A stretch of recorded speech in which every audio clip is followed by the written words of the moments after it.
વિજય રાઠોડ છે. હું ધોરણ 1 માં અભ્યાસ કરું છું. હું માધાપર પ્રાથમિક કન્યા શાળામાં અભ્યાસ કરું છું. આજે હું તમારી માટે વાર્તા લઈ આવી છું. ઈ વાર્તાનું નામ છે સાચો મિત્રો કોણ? તો બધા સાંભળજો હો. એક નાનો પંખી દરરોજ એક વૃક્ષ ઉપર આવતો અને ઊંચી ડાળી ઉપર બેસીને ચી ચી કરતો. તો વૃક્ષ બહુ ખુશ થતો. તો એક દિવસ વરસાદે એને ભીંજાવી દીધો. તો પંખી કાપતો હતો.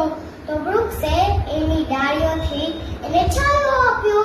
તો પંખી બોલ્યો, મને નથી ખબર કે તું પથ્થર જેવો ઉભો કેવી રીતે રહી શકે છે, પણ મને હવે ખબર પડી કે તું અંદરથી કેટલો સારો છે.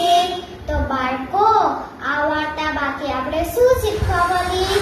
સાચો મિત્રો આપણે